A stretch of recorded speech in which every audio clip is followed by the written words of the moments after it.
This was the last paddock that was leveled out, and it's a beautiful job, except we're now having rain and we're later in the season, so into November. And what I'm going to do here is work on adding some nutrients to the soil.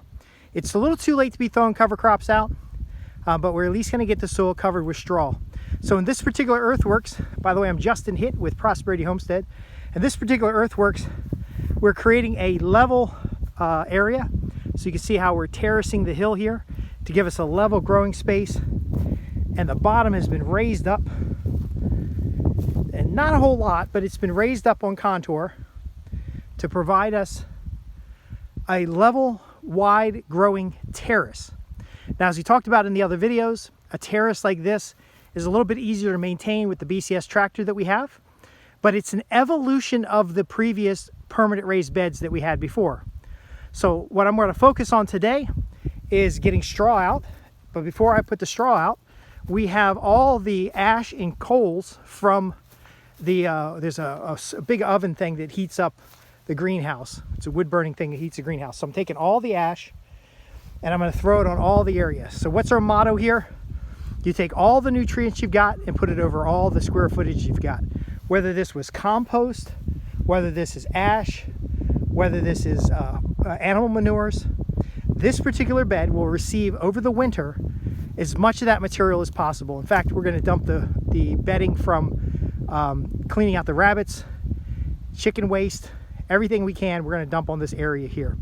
Now, we can tell that it is a okay level space, but we do have some pooling in areas where there's this clay silt looking thing. We can tell that water, again, we talked about patterns in another video, but the water has been accumulating here, and there's a little bit of cracking where the water had saturated the clay and then dried out, but we don't have any running.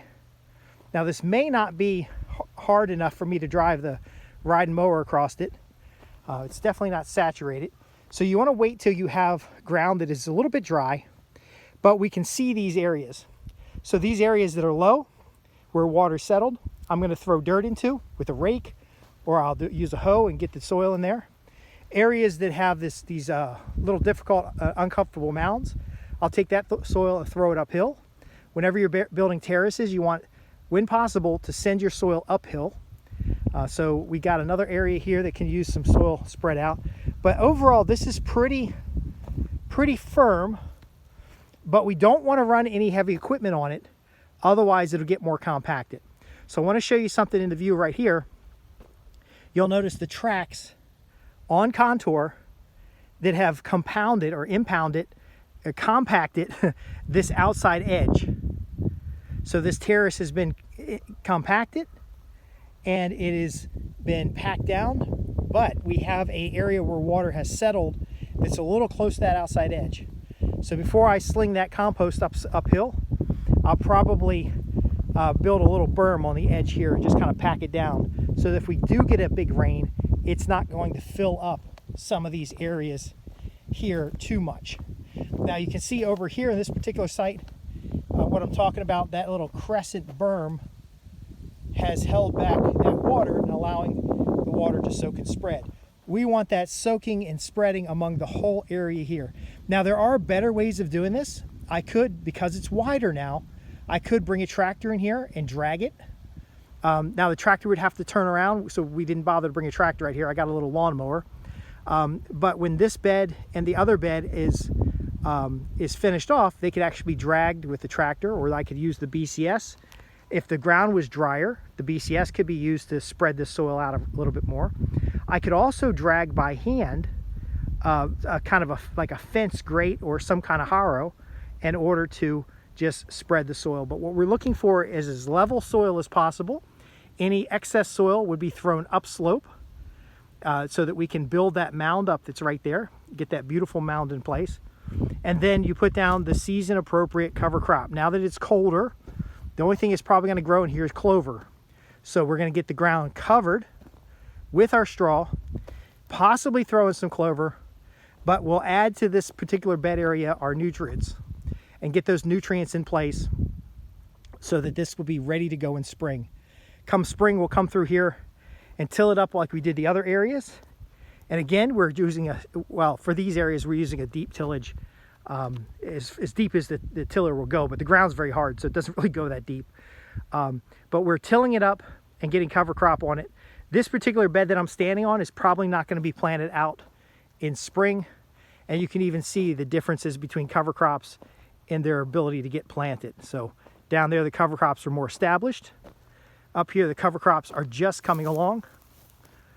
But we're going to get nice, flat, level areas using the system we just described right there. I'll give you a quick summary before I go. We take soil from the berm that's below the berm and send it uphill. That's going to smooth out that berm and allow that cover crop to get better. If we put any cover crop down, it'll definitely be on any sloped areas.